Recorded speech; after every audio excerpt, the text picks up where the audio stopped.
ஆண்டவராகிய இயேசுவை நாமத்தினாலே இந்த காலை வேளையில் கூட உங்களை அவரை வாழ்த்துகிறேன். கர்த்தர் உங்களை ஆசீர்வதிப்பாராக.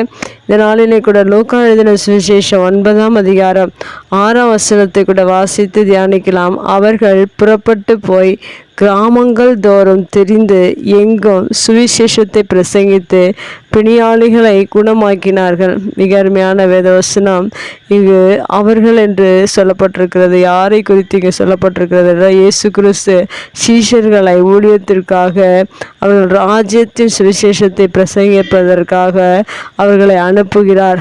அனுப்பும்போது அவர்கள் செய்த வேலையை தான் இந்த வேத வசனத்தில் சொல்லப்பட்டிருக்கிறது. இயேசு கிறிஸ்து அனுப்பி சீஷர்கள் கிராமங்கள் தோறும் தெரிந்து என்று சொல்லப்பட்டிருக்கிறது. அப்போ இயேசு கிறிஸ்துவுக்கு சீஷர்கள் மிக அருமையாக கீழ்ப்படிந்து அந்த காரியத்தை செய்திருக்கிறார்கள். சீஷர்கள் என்பது தேவனால் அழைக்கப்பட்டிருக்கிற, தெரிந்து கொள்ளப்பட்டிருக்கிற நாம் ஒவ்வொருவரையும் குறிக்கிறதாக இருக்கிற அந்த நாட்களில் இயேசு கிறிஸ்துவுக்கு கீழ்ப்படிந்து சீஷர்கள் கிராமங்கள் தோறும் சுற்றி திரிந்து பிணியாளிகளையும் குணமாக்கினார்கள், பிரசங்கித்தார்கள், சுவிசேஷத்தை பிரசங்கித்தார்கள் என்று சொல்லப்பட்டிருக்கிறது. அதுபோல இந்த நாட்களில் வாழ்கிற ஒவ்வொரு கர்த்தருடைய பிள்ளைகளும், தேவனால் அழைக்கப்பட்டவர்கள், தெரிந்து கொள்ளப்பட்டவர்கள் ஒவ்வொருவரும் நாம் சீஷர்களாக இருக்கிறோம். தேவனுடைய வார்த்தை நமக்கும் சுவிசேஷம் நம்மேல் விழுந்த கடமையாக இருக்கிற அனைவருக்கும் சுவிசேஷத்தை அறிவிப்பது இந்த கடைசி நாட்களில் நம்மேல் விழுந்த கடமையாக இருக்கிறது. நாமும் கூட சீஷர்களாக இருக்கிறோம்.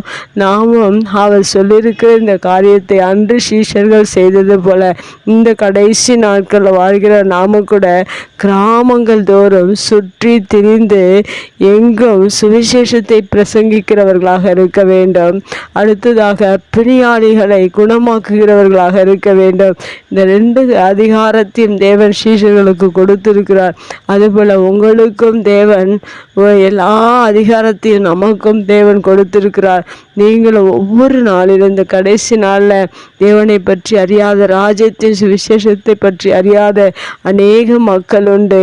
இந்த ராஜ்யத்தின் சுவிசேஷத்தை நீங்கள் கிராமங்கள் தோறும் சுற்றி திரிந்து பிரசங்கித்து, சுவிசேஷத்தை பிரசங்கித்து பிணியாளிகளை குணமாக்குகிறவர்களாக இருக்க வேண்டும் என்பதை இந்த வேத வசனம் நமக்கு கற்றுத்தருகிறது.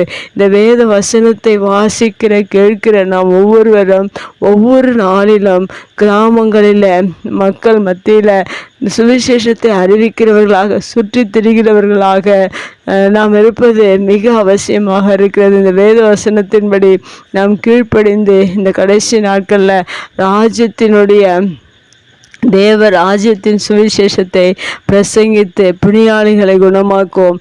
கர்த்தர் நம்மை ஆசீர்வதிப்பார். கண்களை மூடி ஜெபிக்கலாம். அன்பு தகப்பனே, தர்மையான வார்த்தைக்காக நன்றி செலுத்துகிறோம். அந்த நாட்களிலே இயேசு சொன்ன வார்த்தையை சீஷர்கள் கேட்டு கிராமங்கள் தோறும் சுற்றி திரிந்து ராஜ்யத்தின் சுவிசேஷத்தை பிரசங்கித்து பிணியாளிகளை குணமாக்கினது போல இந்த நாட்களில் வாழ்கிற ஒவ்வொரு கர்த்தருடைய பிள்ளைகளும் ஒவ்வொரு நாளிலும் கிராமங்கள் தோறும் சுற்றி திரிந்து சுவிசேஷத்தை, தேவனுடைய ராஜ்யத்தின் சுவிசேஷத்தை அறிவிக்கிற பிள்ளைகளாக எங்கள் ஒவ்வொருவரையும் நீர் மாற்றுங்க. அந்த பாரத்தை, சுவிசேஷத்தை அறிவிக்கக்கூடிய பாரத்தை நீர் ஆண்டவரே எங்களுக்கு நீர் கொடுக்கும்படியாக நாங்கள் செபிக்கிறோம். பிணியாளிகள் அநேகர் இந்த உலகத்தில் உண்டு. நாங்கள் பிணியாளிகளை பார்த்து அவர்களுக்கு சுவிசேஷத்தை அறிவித்து அந்த பிடியிலிருந்து, அந்த வியாதியிலிருந்து குணமாக்குவதற்காக உம்முடைய சமூகத்தில் செபிக்க நீர் எங்களுக்கு அந்த வல்லமையை, கிருபைகளை நீர் அன்று சீஷர்களுக்கு கொடுத்தது போல இந்த நாட்களில் இருக்கிற எங்கள் ஒவ்வொருவருக்கும் நீர் கொடுத்து இந்த வார்த்தையின் பிரகாரம் நீர் சொன்ன வார்த்தை சீஷர்கள் கேட்டது போல நாங்களும் கீழ்ப்படிந்து அநேகருக்கு சுவிசேஷத்தை அறிவிக்க நீர் எங்களுக்கு உதவி செய்வீராக.